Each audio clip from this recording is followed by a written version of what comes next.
Hi, I'm Meredith McGrath, the registered dietitian with Redner's Markets, and I'm here today with our executive chef, Chef Tim. Thank you. And we are so happy to be a part of Guts and Glory's wellness virtual event.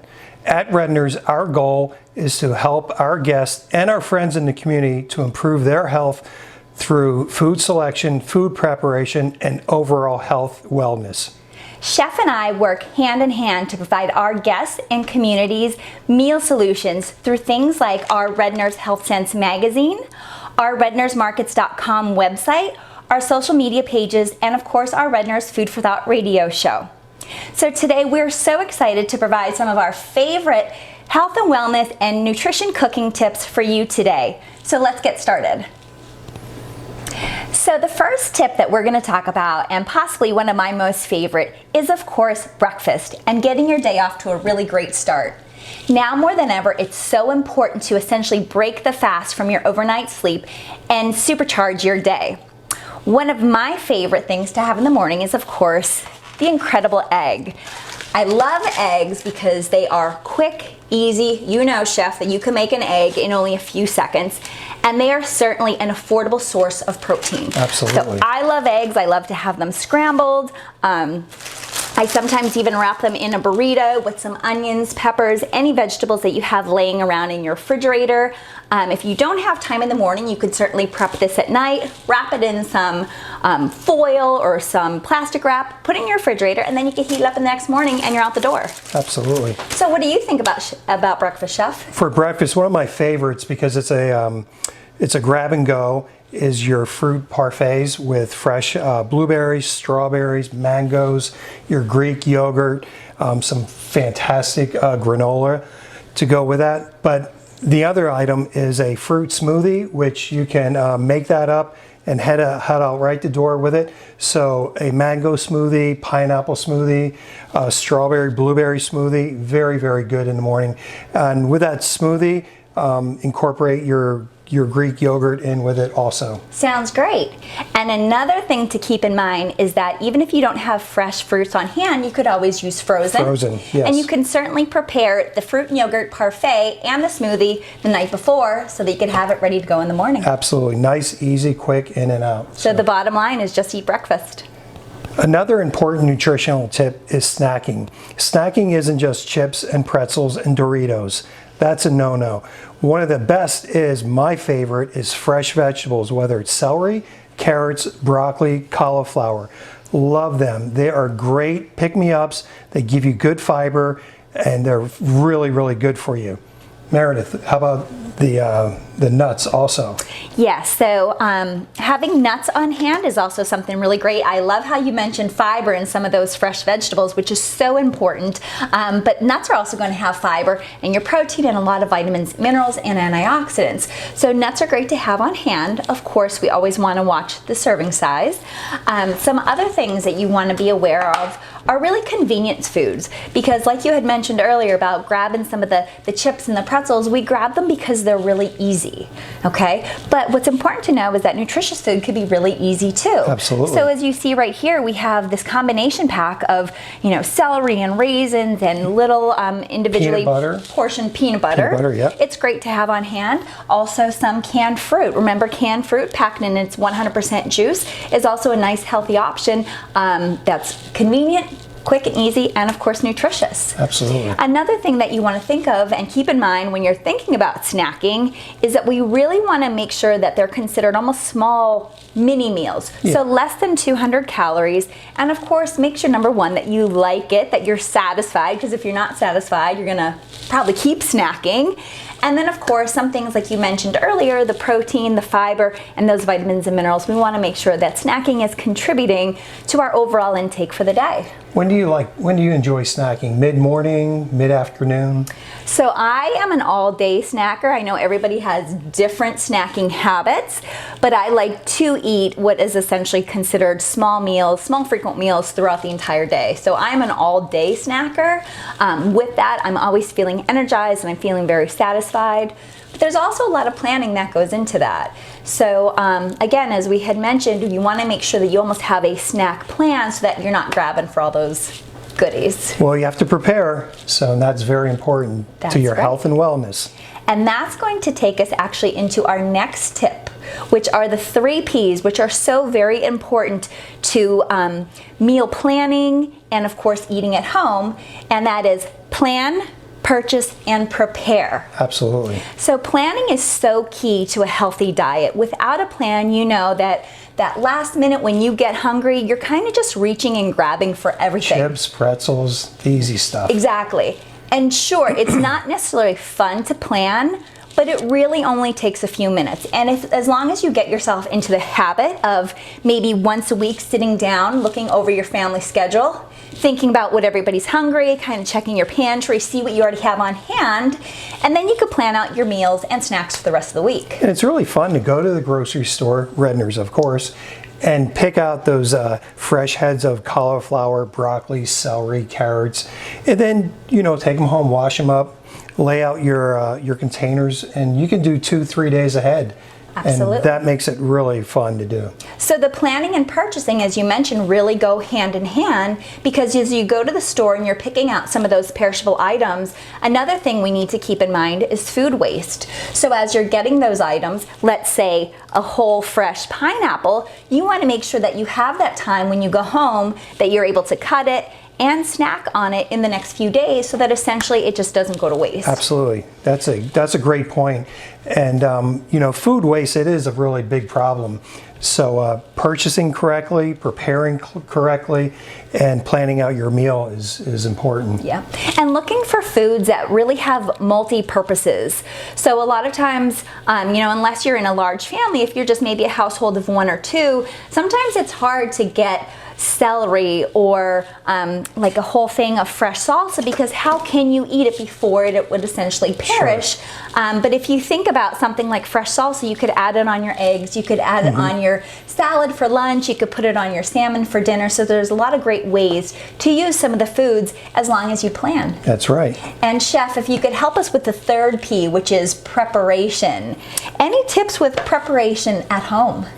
Preparation, a good example in my household is on a Sunday. I love Sundays because we do our grocery shopping, and then for the week I will make Chrissy's, my wife's, lunch. I'll make my lunch, and then the kids, now they're back to school, will make their lunches also. So the preparation on it is it's really key of planning out what you want to have for the week. I like salads.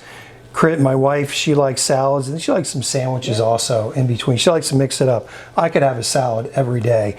I like the fresh vegetables for the midday snack, because that kind of gives me a little pick-me-up a little bit.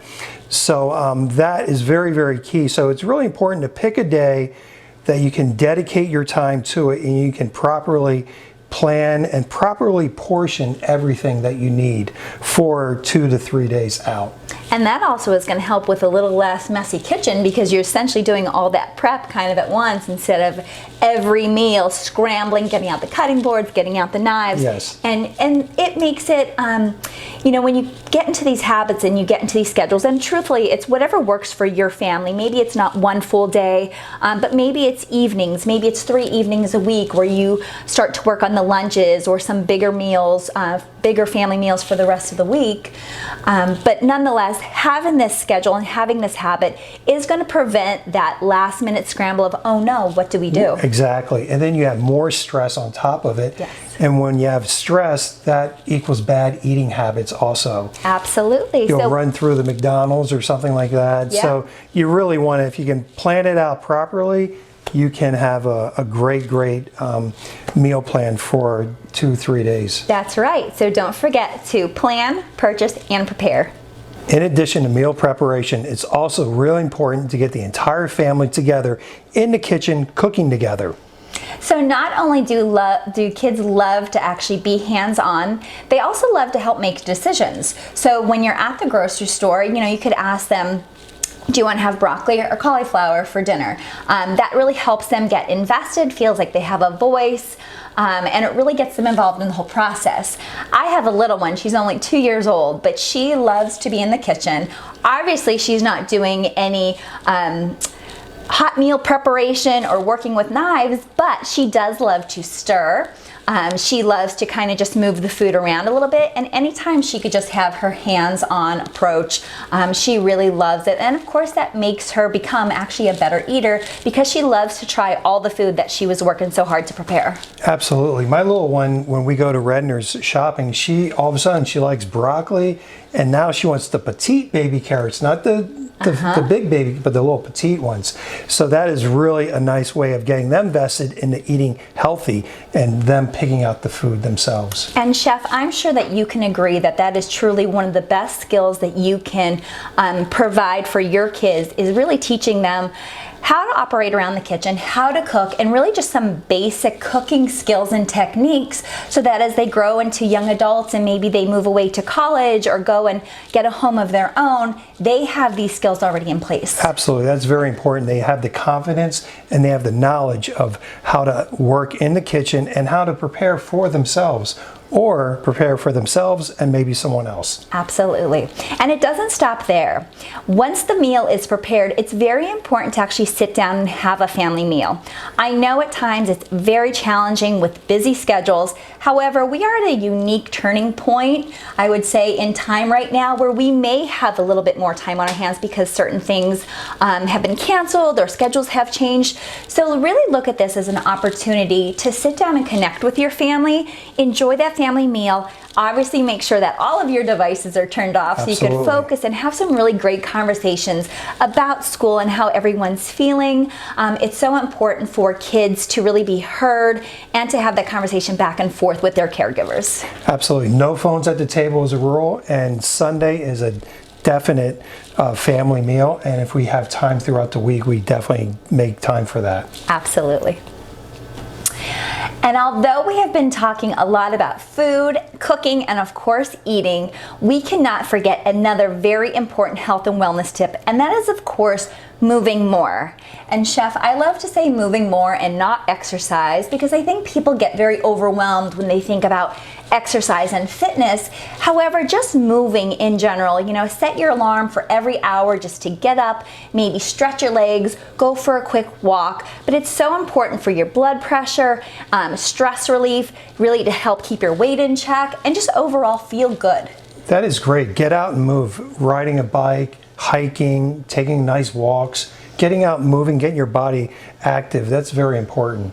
And either do it with family, friends, or honestly, you could even just do it by yourself if you're looking for some great stress relief. Yeah, that's some good, nice alone time. Get your mind thinking also. That's absolutely. Good. But in addition to moving more, we can't forget something else that's very important, and that is, of course, drinking water. Absolutely. So you've probably heard this several times before, but we certainly want to decrease sweetened beverages, just because it's a lot of empty calories, it's a lot of sugar, it's a lot of calories, and you don't necessarily feel full, but you still need the hydration. So water, of course, is one of the preferred beverages for just your average American. If water is kind of boring to you, obviously you could add some of your wonderful fresh fruit, squeeze of lemon, squeeze of lime. Yep. If you want to put maybe some mint or some basil in, that's really great too. In our Redner's Health Sense magazine, we have some wonderful combinations in there to help you get a little bit more creative with your water. But it's very important to hold yourself accountable. I like to fill up a big water bottle at the end of at the beginning of the day, and make sure that I'm filling it up several times throughout, just to keep hydrated throughout the day. Meredith, so about how much water should we be drinking each day? So that's a really good question, and there's not a perfect answer for everybody. In general, we're looking at about 8-ounce cups a day, so that's 64 ounces. However, for a lot of people that may not be enough. For individuals who are really active or who may be outside a lot in these hot temperatures, you certainly want to be drinking a lot more. So the bottom line is, keep that water handy and drink periodically throughout the day. It's so important, and you certainly cannot rely on thirst. Usually by the time you're thirsty, you're already on your way to being a little dehydrated. So just keep sipping throughout the day, keep your water bottle handy, and you'll be just fine. And our very last tip that we have for you is, don't be too hard on yourself. Not every meal has to be absolutely perfect, and if some days you just don't feel like cooking, that's okay too. There are a lot of meal solutions that are available for you at your local Redner's markets, and we are here for you to help you get through some of these really tough times. So don't forget to pick up some frozen vegetables, some frozen side dishes, which complement a meal very well. Redner's rotisserie chicken is obviously really great. Absolutely. We have some wonderful Fresh Express salad kits, which I know in my family, we eat those a lot, so I don't have to worry about washing and cutting all the lettuce. It's right here in a bag. I just open everything, mix it together. And I have to bring to the front here chef-inspired meals by our very own executive chef. Thank you, Meredith. Well, like you said, food is to be fun, so don't be too hard on yourself. And sometimes we all don't feel like cooking. At Redner's, we have what I'm very proud of is we have a large selection, 25 to 30 different complete meals that feature, what I like best about them is they're all portion perfect. So we have 6 to 8 ounces of our protein, 3 ounces of our starch, and about 2 ounces of fresh vegetables. And they will be it could be a mango salmon, a stuffed flounder, chicken cordon bleu, a grilled mango chicken as we have right here, along with our signature meatloaf, beef burgundy, stuffed cabbage. I mean, the list just goes on and on. So there's a great selection. When you don't feel like cooking, there you go. And you can get a great meal, portion perfect. And there's so much that I love about these, Chef. I love that you have a variety and that you really appeal to so many different taste buds, so many different folks, whether they like seafood or they want some poultry, or if they want pork. You have some vegetarian options as well. I also love that you really encompass everything that it takes to do meal preparation. So variety, texture, color combinations. They are so brightly colored with the different fresh vegetables. And talk about fresh, they're made fresh every day at Redner's Fresh Markets. Absolutely. So thank you for sharing that with us today, Chef. Thank you. And thank you so much for tuning in to today's Guts and Glory Wellness Virtual event. We appreciate you so much. And for liking or sharing this video, you get to be put into a drawing for a Redner's $50 gift card. Wow, that's exciting. It is very exciting. It's very So nice. please don't forget to like and share this video. And if you ever have any questions related to nutrition cooking, don't forget that Chef Tim and I are always here for you. You could reach out to us at rednersmarkets.com or of course our Facebook page. Awesome. And we look forward to Guts and Glory virtual event this year and next year. Absolutely. Take care.